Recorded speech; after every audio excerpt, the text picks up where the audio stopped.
Aku periksa ke lantai atas dulu. Kamu lanjut berpatroli. Hartono merasakan ada sesuatu hal yang tidak beres.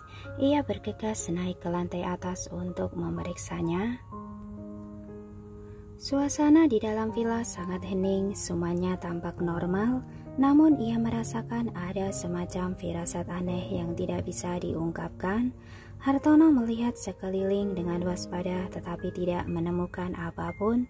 Lalu dia buru-buru naik ke lantai atas dengan pelan mengetuk pintu kamar tidur Daniel. Rian pergi membuka pintu. Ada apa? Kak Rian, Tuan Daniel di mana? Hartono langsung bertanya. Sudah tidur. Rian bertanya dengan suara rendah. Apa yang terjadi? Tuan Daniel dari tadi istirahat dan tidak turun ke bawah. Hartono melebarkan matanya. Omong kosong.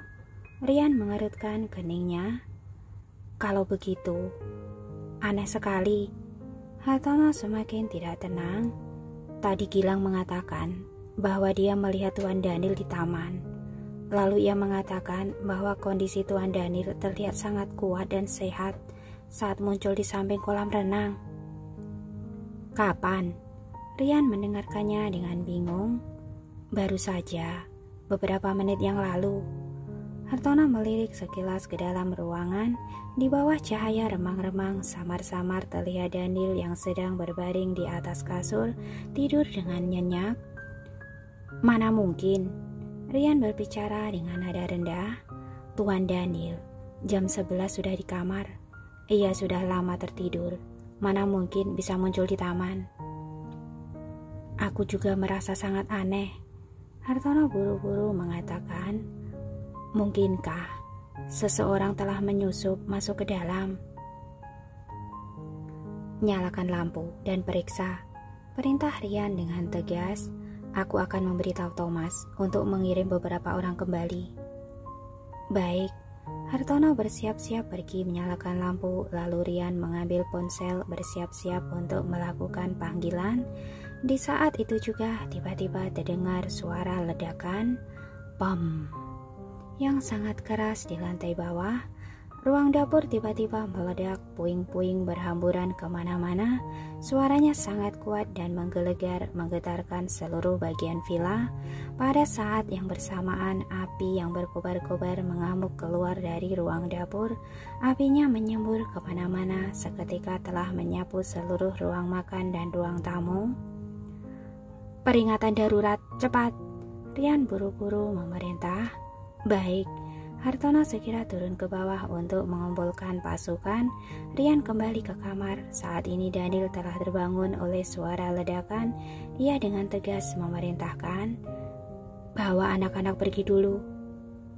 Tuan Daniel, kalau begitu Anda cepat pergi. Daniel mendesaknya.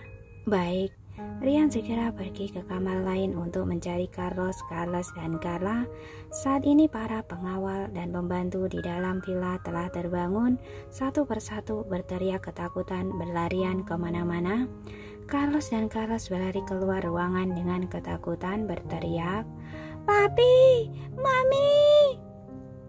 Carlos, cepat ikut paman pergi. Rian bergegas menarik kedua anak itu. Carla di mana? Carla ada di dalam kamar. Carlos menunjuk kamar tidur Carla. Gilang, Rian berteriak ke arah lantai bawah. Bawa kedua tuan muda turun ke bawah. Baik. Gilang bergegas lari ke atas lalu membawa pergi Carlos dan Carla. Papi di mana? Carlos bertanya dengan cemas. Tidak perlu khawatir. Setelah menemukan Carla, paman akan pergi menolongnya. Rian menjawab pertanyaannya. Setelah itu ia pergi mencari Carla. Pada saat ini Daniel mencoba bertahan dengan tubuhnya yang lemah. Ia bangkit dari tempat tidur mengenakan mantelnya. Hendak berjalan keluar, lalu tiba-tiba ada sesosok bayangan yang masuk ke dalam dengan tenang. Siapa? Daniel berbalik dengan waspada. Ia tidak berdaya dan terkejut. Siapa kamu? Melihatmu sangat kaget. Aku sangat terhibur. Pria itu perlahan mendekatinya dalam kegelapan, sudut bibirnya menyeringai dengan mengerikan. Kelihatannya, hasil operasi plastik aku sangat berhasil, sehingga tidak bisa membedakan mana yang asli dan mana yang palsu. Rupanya kamu. Daniel tertegun sejenak, matanya terbuka lebar. Kamu bisa mengenaliku? Pria itu tertawa dengan suram. Kamu pasti berpikir bahwa aku sudah mati dan tidak bisa menjadi ancaman bagimu lagi ya? Kamu yang menyebabkan keledakan itu? Daniel menyanakan inti permasalahannya. Apa yang ingin kamu lakukan? Tentu saja, untuk merebut kembali semua yang telah hilang dariku. Pria itu mengeluarkan pistol untuk lalu mengarahkannya kepada Daniel. Saudaraku, aku akan memberikan kamu kematian yang cepat. Kamu sudah gila. Daniel berteriak dengan marah. Apa kamu tahu apa yang sedang kamu lakukan? Kamu telah menghancurkan keluargaku. Saat aku mengalami penderitaan atas semua penghinaan itu, pernahkah kamu bertanya pada diri sendiri pertanyaan ini? Tatapan mata pria itu penuh dengan cahaya dingin dan kebencian yang mendarah daging. Daniel, aku sudah lama menunggu hari ini. Begitu menyelesaikan perkataannya, pria itu menarik pelatuknya, bersiap-siap untuk menembak. Pada saat ini, Rian yang sambil membawa Carla bergegas masuk ke dalam. Tuan Daniel, saat membuka pintunya, terlihat ada seseorang yang sulitnya sama persis dengan Daniel. Rian tercengang, mata Carla juga melebar dan terkejut. Namun Rian dengan cepat kembali tersadar, bergegas maju dan merebut pistol itu. Tetapi saat itu juga ada sebuah peluru ditembakkan dari belakang dan mengenai Rian. Carla melebarkan matanya dengan ketakutan. Boneka yang ada dalam pelukannya terjatuh di lantai. Shh. Pria misterius itu menggerakkan tangannya dan membuat isyarat untuk meminta Carla diam. Lalu dia mengangkat pistolnya dan membidik ke arah Daniel. Matilah kau, Daniel. Saat ini Daniel mengerahkan kekuatannya yang terakhir untuk meraih tangannya dan menjeratnya, lalu berteriak dengan keras, Carla, cepat lari. Kedua kaki Carla gemetar dan lemas, seolah-olah terpaku di tempat. Ia tidak bisa bergerak. Roxy, si burung beo yang terbang di samping telinga Carla, mengikuti perkataan Daniel.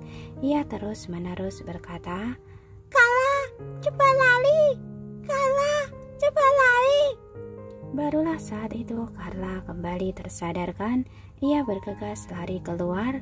Di saat ini bagaikan luar sudah dikelilingi oleh api besar yang mengamuk.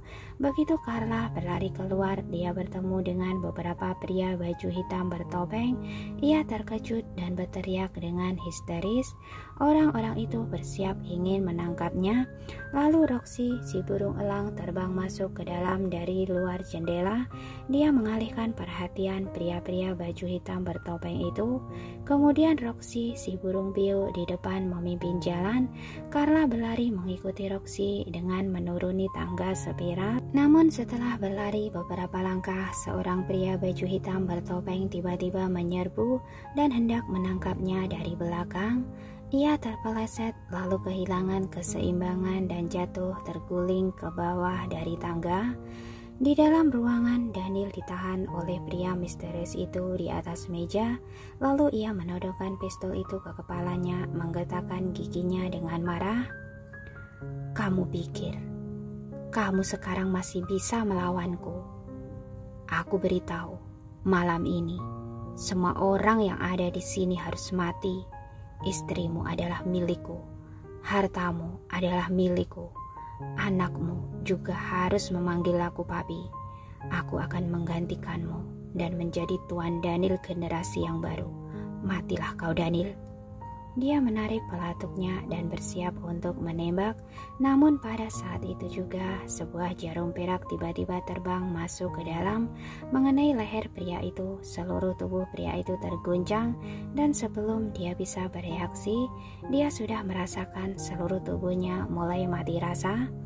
Sesosok seluit mungil melompat masuk dari luar jendela, berkata dengan wajah yang sebal, "Aku paling benci orang melakukan serangan secara diam-diam. Jika memang ada kemampuan, bertarunglah langsung dengan orangnya." Orang ini mengenakan jubah berwarna hijau tua dari atas kepala sampai bawah kakinya, terbungkus dengan kain yang rapat, hanya memperlihatkan sepasang mata yang terlihat jernih dan gesit. Di pergelangan tangannya melingkar seekor ular kecil berwarna hijau, dalam kegelapan memancarkan cahaya dingin yang aneh. "Kamu." Pria misterius itu hendak mengangkat pistolnya dan membidik sosok mungil itu, namun ternyata tangannya tidak bisa diangkat. Dia mencengkeram lehernya, seluruh tubuhnya mulai berubah menjadi kaku. "Apa?" Sosok mungil itu berkata dengan marah.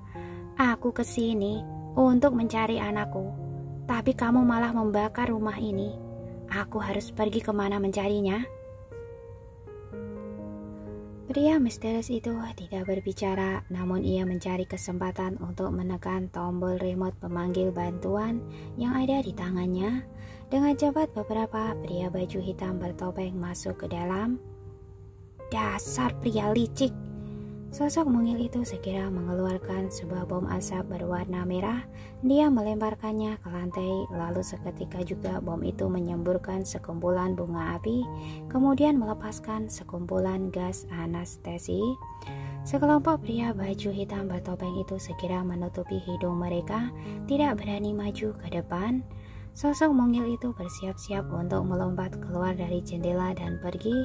Di saat itu juga ia tiba-tiba melihat Daniel yang terbaring di atas lantai dan perlahan-lahan kehilangan kesadaran. Keningnya berkerut, lalu ia berkomat kamit mengingatkan dirinya. "Tabib dewa, jangan mencampuri urusan orang lain. Jangan mencampuri urusan orang lain. Jangan mencampuri urusan orang lain." Dia mengeraskan hatinya, bersiap-siap untuk pergi. Namun pada saat itu juga ia secara tidak sengaja melihat sebuah foto bingkai foto di samping Daniel. Di dalam bingkai foto itu, Daniel dan Tracy berpegangan sambil berlarian di dalam hutan. Tracy menggandeng ketiga anaknya, juga Tini, Winnie, Bitty. Ketiga anak kecil itu duduk di atas pundak Daniel. Ketiga anak kecil itu memeluk kepala Daniel. Mereka tersenyum dengan bahagia. Daniel memandang mereka dengan penuh kasih sayang dan lembut. Tatapan mata tabib dewa langsung berubah. Ia langsung memapah Daniel dan membawanya bersama-sama melompat keluar jendela dan kabur.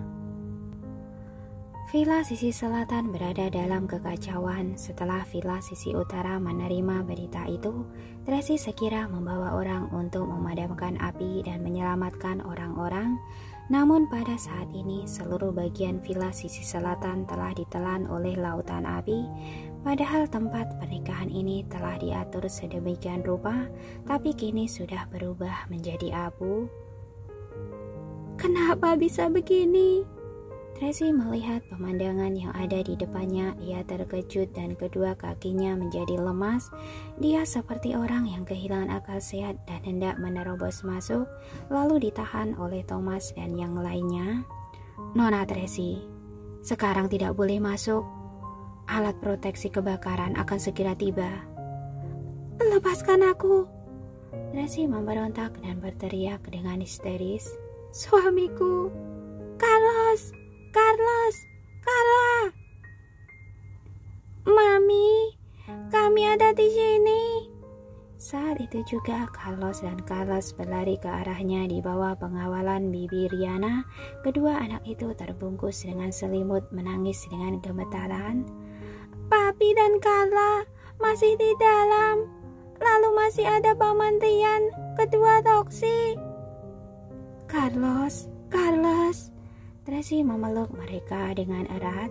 "Jangan takut, mereka akan baik-baik saja. Mami akan segera menyelamatkan mereka. Setelah mengatakannya, Tracy tidak mempedulikan hal lain dan segera menerobos masuk ke dalam. Baju tahan api telah tiba. Thomas dan yang lainnya segera memakainya. Hartono di mana? Ada yang melihat Hartono? Paula bertanya dengan panik. Kak Hartono sudah masuk ke dalam menolong orang.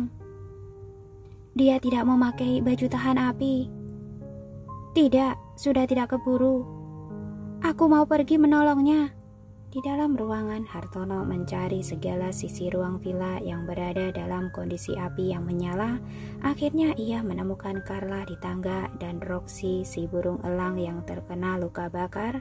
Roxy si burung elang menggunakan kedua sayapnya untuk melindungi Carla, padahal ia juga terluka parah. Hartono segera menggendong Carla dan Roxy lalu menerobos keluar. Di tengah jalan dia tertimpa oleh pagar pembatas yang terbakar. Pada saat kritis ia melindungi Carla dan Roxy di dalam pelukannya. Lalu dia berjuang untuk melepaskan dirinya dari pagar pembatas yang terbakar itu. Kemudian merangkak keluar sambil menyeret kakinya yang terluka. Tetapi api semakin membesar, sudah tidak ada jalan lagi di depan dan sekitarnya juga disekelilingi oleh asap. Hartono sudah hampir tidak bisa bernafas, lalu kekuatan fisiknya juga perlahan-lahan melemah. Tepat saat dia sudah hampir putus asa, tiba-tiba terdengar suara Paula. Hartono, Carla. Hartono mendongak dengan susah payah, lalu Paula membawa beberapa orang menerobos masuk dan dengan cepat menyelamatkan Hartono, Carla, dan Roxy. Pada saat yang bersamaan, Tracy, Thomas, dan Naomi dengan baju tahan api mereka tidak memedulikan hal yang lain dan masuk menerobos ke lantai atas. Di dalam kamar, mereka menemukan Ryan yang tidak sadarkan diri karena luka tembakan, namun mereka tidak menemukan Daniel. Thomas meminta Naomi dan Tracy membawa Ryan pergi dulu, namun Tracy tidak ingin menyerah. Ia masih kehilangan akal sehat dan mencari Daniel dalam kondisi api yang menyala itu. Dia tidak boleh kehilangan Daniel, sama sekali tidak boleh. Padahal mereka hari ini akan melangsungkan pernikahan, dia akan segera menikahinya, bahkan baju pengantinnya juga telah disiapkan. Bagaimana bisa? Suamiku, Daniel, kamu cepat keluar. Tracy mencari di segala sisi ruangan sambil berteriak dan menangis dengan panik, namun tidak ada respon sama sekali. Karena menghirup asap beracun, tenggorokan Tracy dengan cepat berubah menjadi serak. Ia tidak bisa berteriak lagi. Api yang menyala itu membuat rambut dan tangannya terbakar, namun ia sama sekali tidak peduli dan lanjut mencari Daniel. Sayang sekali, dia tetap tidak bisa menemukannya. 3 jam telah berlalu, langit sudah terang, hujan turun dengan deras dari atas langit, seolah-olah Tuhan sedang menangis karena mereka. Saat pihak kepolisian dan pemadam kebakaran tiba, apinya sudah lumayan padam karena hujan lebat itu. Mereka membawa pasukan untuk masuk dan memeriksa, lalu menemukan mayat Roxy si burung beo yang tergeletak di bawah pagar pembatas lantai 1, tetapi Daniel masih tetap tidak bisa ditemukan. Setelah diperiksa di kamar tidur di lantai 2, yaitu kamarnya Daniel, ada bekas terjadinya pembakaran api spontan internal. Api semacam itu beracun dan kekuatannya sangat mengerikan, bisa membuat orang terbakar menjadi abu. Oleh karena itu, pihak kepolisian menilai bahwa kemungkinan besar Daniel sudah mati dan mayatnya telah terbakar menjadi abu. Mendengar informasi ini, semua orang terkejut, seketika juga semuanya menangis melolong. Kedua kaki Tracy melemas. Brooke berlutut di atas lantai, ia menangis dengan sedih. Tidak! Tangisan ini sangat memilukan, seakan-akan sedang mengadu ketidakadilan nasib. Keluarga Wayland menangis terseduh-seduh. Sanjaya datang terburu-buru saat ia melihat situasi seperti itu dan mendengar berita mengenai kecelakaan Daniel. Ia langsung jatuh tidak sadarkan diri. Ketika Direktur Tony mendengar kabar buruk itu, ia juga jatuh sakit. Para tamu yang berada di villa sisi utara semua tercengang ketika mendengar berita itu. Padahal itu adalah sebuah pernikahan yang seharusnya bahagia, sekarang malah menjadi sebuah bencana. Dalam waktu 1 malam, villa sisi selatan hancur seketika. Tracy masih tidak percaya bahwa Daniel sudah mati.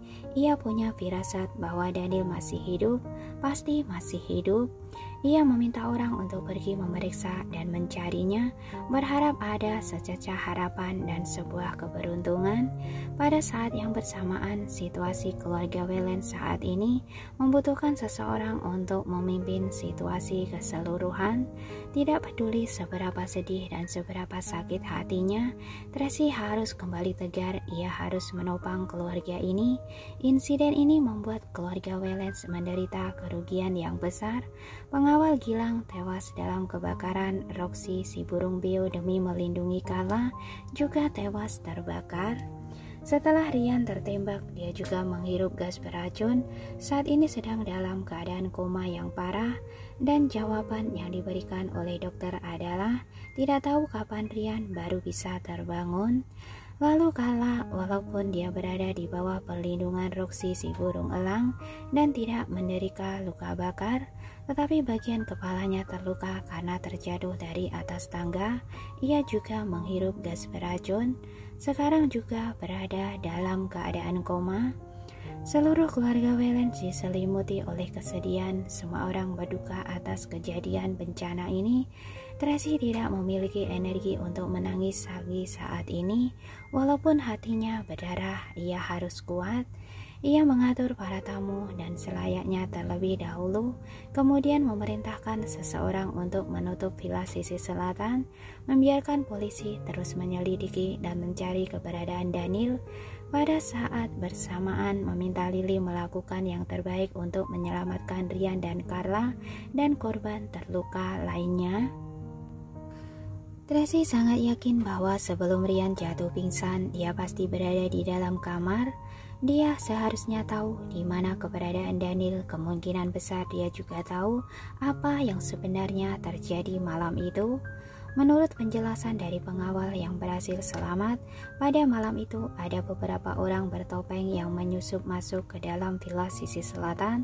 Mereka meletakkan bahan peledak di ruang dapur untuk menyebabkan ledakan dan kebakaran terlebih dahulu, lalu mengambil kesempatan untuk menyerang saat terjadi kekacauan. Satu-satunya petunjuk yang diberikan Hartono saat ia terbangun adalah sebelum kejadian itu, Gilang melihat ada siluet punggung seseorang yang menyerupai Daniel. Kemungkinan besar ada kaitannya dengan kejadian ini, tetapi polisi merasa bahwa petunjuk ini kurang mendukung, sepertinya tidak begitu berguna. Saat Tracy mendengar kata-kata siluet punggung yang menyerupai Daniel, dalam benaknya langsung terlintas bayangan seseorang, Billy Whelan. Billy adalah anak dari PJ Devina, adik sepupu dari Daniel. Dia juga memiliki gen kuat dari keluarga Whelan. Tinggi badan dan bentuk tubuhnya juga menyerupai Daniel. Keduanya memang terlihat sedikit mirip. Sejak insiden PJ Devina, saham Billy di grup Whelan beserta jabatannya ditarik kembali. Daniel juga melakukan beberapa pengontrolan untuk membatasinya, tetapi tidak sampai menghancurkan hidup adik sepupunya itu. Setelah itu dia kabur dari rumah dan kehilangan kontak dengan keluarga Whelan. Kelihatannya dia sangat mencurigakan. Tracy segera meminta Thomas untuk menyelidiki keberadaan Billy. Thomas segera meminta bawahannya untuk pergi menyelidiki, dan pada saat yang sama dia juga menyatakan keraguannya. Tuan Billy sejak kecil tidak pernah bertindak agresif. Selain menghabiskan banyak uang, ia hanya bisa bermain wanita. Benar-benar seorang playboy sejati. Dia seharusnya tidak memiliki kemampuan dan akal bulus untuk melakukan hal-hal seperti ini. Belum tentu juga. Tracy mengerutkan keningnya.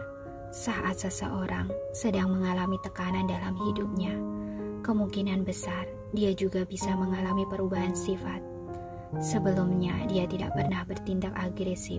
karena dia sudah memiliki status yang tinggi dan kekayaan yang banyak dengan tanpa melakukan apapun. Sejak Persephone meninggal, dia sudah kehilangan segalanya. Bisa jadi dia dihina dan diejek orang lain, sehingga hatinya mulai menyimpan dendam. Perkataan Anda sangat masuk akal, Thomas menganalisis. Tapi Tuan Daniel hanya menarik kembali sahamnya dan memecat posisinya dari grup Wellens. Namun harta yang ditinggalkan oleh ibunya sudah cukup baginya untuk masa hidupnya. Dia tidak kehilangan segalanya